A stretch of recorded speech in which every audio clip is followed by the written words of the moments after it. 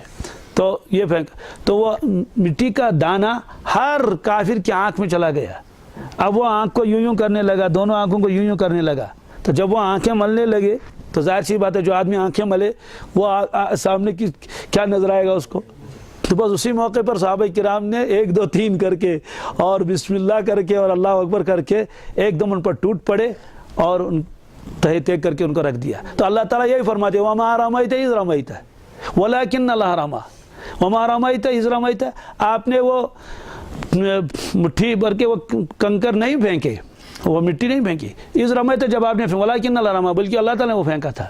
مطلب تو یہ ہے کہ یہ تو اللہ تعالیٰ کی قدرت تھی کہ ہر شخص کی آنکھ میں اس کو پہنچا دیا، ورنہ کسی کے بس میں تو یہ ہے نہیں۔ تو بہرحال یہاں فرمایا کہ یخادعون اللہ، یہ دھوکہ دیتے ہیں کس کو؟ اللہ تبارک تعالیٰ کو دھوکہ۔ مراد یہ ہے کہ یہ تو اللہ کے نبی صلی اللہ علیہ وسلم کو دھوکہ دینا چاہتے ہیں، کیوں؟ اس لیے کہ یہ تو ان کو نبی ماننے کے لیے تیار ہی نہیں، اس وجہ سے یہ کہتے ہیں کہ بھائی جیسے عام انسان ہے ویسے یہ بھی ہیں، ہم دھوکہ دیتے رہیں گے۔ لیکن بیوقوفوں کو یہ معلوم نہیں تھا کہ اللہ تبارک تعالیٰ تو وحی کے ذریعے سے تو سارا معاملہ صاف کر دیں گے تم لوگوں کا، وہ تو بتا دیں گے، اور پھر نور باطن تو مستقل ہے، آپ پہچان لیں گے کہ ہاں یہ شخص ہیں۔ تو بعد میں ایسا ہی ہوا کہ اللہ تبارک تعالیٰ نے کہ ان کے نام بھی بتا دیے کہ فلاں فلاں فلاں فلاں شخص، اور تعداد ان کی بہت بڑی تھی۔ ایک روایت میں آتا ہے حضرت عبداللہ بن عباس فرماتے ہیں کہ ایک مرتبہ 36 افراد کے بارے میں آپ نے تذکرہ کیا، لیکن آپ کی عادت نہیں تھی کہ مجمع بھر میں ان کو کیا کر لیں، رسوا کر لیں، آپ بہت پردہ ڈالتے تھے ان کے اوپر۔ تو یہ 36 آدمی کو 36 آدمی تو ایک مجلس میں، اس سے زیادہ بھی کم بھی تھے، اس لیے فرمایا یخادعون اللہ، یہ لوگ دھوکہ دیتے ہیں کس کو؟ اللہ تبارک تعالیٰ کو، والذین آمنوا، اور کس کو دیتے ہیں دھوکہ؟ ایمان والوں کو۔ یعنی ایسی چالیں چلتے ہیں اور چاہتے ہیں کہ دھوکہ لگ جائے، مسلمانوں کو دھوکہ لگے، اللہ کے نبی صلی اللہ علیہ وسلم کو دھوکہ لگے۔ اب اللہ تعالیٰ فرماتے ہیں وما یخدعون، وہ کسی کو دھوکہ نہیں دے سکتے، کیوں؟ اس لیے کہ اللہ کے نبی صلی اللہ علیہ وسلم کو دھوکہ دینا چاہیں دھوکہ لگے گا ہی نہیں، وہاں تو سارا بتا دیا کہ وہ یہ ایسے ایسے ہیں، یہ دھوکے باز ہیں۔ اور ایمان والے بھی جب سنتے تھے اچھا ایسا ہے تو ان سے ہوشیار رہتے تھے۔ آگے فرمایا وما یخدعون الا انفسهم، وہ دھوکہ نہیں دیتے ہیں لیکن کس کو دھوکہ دیتے ہیں؟ اپنے ہی آپ کو۔ وما یشعرون، اس کا شعور بھی نہیں۔ اس کا تذکرہ آگے بھی آئے گا، کئی جگہ ہے یہ مسئلہ۔ ایک جگہ ہے ان المنافقون یخادعون اللہ، بے شک منافقین تو اللہ تعالیٰ کو دھوکہ دینا چاہتے ہیں اپنے اعتبار سے، وہ خادعہم، اللہ تعالیٰ ان کے دھوکے کو انہیں پر الٹ دیتا ہے۔ یہ مطلب ہے اللہ تعالیٰ واپس ان کو دھوکہ دیتا ہے، ورنہ ظاہر سی بات اللہ دھوکہ کیسے دیکھا؟ یعنی جو دھوکہ دے رہے ہیں اس کا وبال انہیں کے اوپر آئے گا۔ وَإِذَا قَامُوا إِلَى الصَّلَاةِ قَامُوا كُسَالَىٰ، جب نماز کے لیے کھڑے ہو جاتے ہیں تو بہت کاہلی سے کھڑے ہوتے ہیں۔ تو نماز پڑھتے تھے کیونکہ پڑھنی پڑے گی، اس لیے کہ اپنے آپ کو تو ظاہر کرتے ہیں مسلمان ہیں۔ یُرَاءُونَ النَّاسَ، وہ بھی لوگوں کو دکھانے کے لیے۔ وَلَا يَذْكُرُونَ اللَّهَ إِلَّا قَلِيلًا، اللہ تبارک تعالیٰ کو یاد کچھ بھی نہیں کرتے مگر یوں ہی ذرا سا۔ اس لیے مفسرین بہت سارے فرماتے ہیں، بلکہ عارفین نے لکھا ہے کہ یہ تھوڑا سا جو کھڑے ہو جاتے ہیں، اگر یہ بھی اللہ کے لیے ہوتا تو بہت ہوتا، لیکن یہ بھی اللہ کے لیے نہیں تھا، اس لیے فرمایا یراؤن الناس، وہ لوگوں کو دکھاتے ہیں۔ ولا یذکرون اللہ الا قلیلا، وہ اللہ تعالیٰ کو کچھ بھی یاد نہیں کرتے مگر تھوڑا سا۔ تھوڑا سا کا مطلب یہ ظاہری اعتبار سے نماز پڑھ لیتے ہیں۔ تو یہ فرمایا اللہ تبارک تعالیٰ نے، فمذبذبین بین ذالک، یہ تو درمیان میں معلق ہیں، لا الہ ہؤلاء ولا الہ ہؤلاء، نہ تو ادھر کے رہے نہ تو ادھر کے رہے، یہ ہے۔ تو بہرحال وہاں یہ فرمایا۔ اب سوال ہے کہ اللہ تعالیٰ ان کو دھوکہ دیتا ہے، اس کا کیا مطلب ہے؟ اس کا تذکرہ آگے آئے گا۔ اللہ تعالیٰ تو کسی کو دھوکہ دیں گے نہیں، مراد یہی ہے کہ جو وہ دھوکہ دینا چاہتے ہیں وہ اس دھوکے کا وبال ان کے اوپر الٹ آئے گا خود، اور یہ دھوکہ ان کو آگے بھی لگ جائے گا واپس، اس کی وبال ان کے اوپر آ جائے گا۔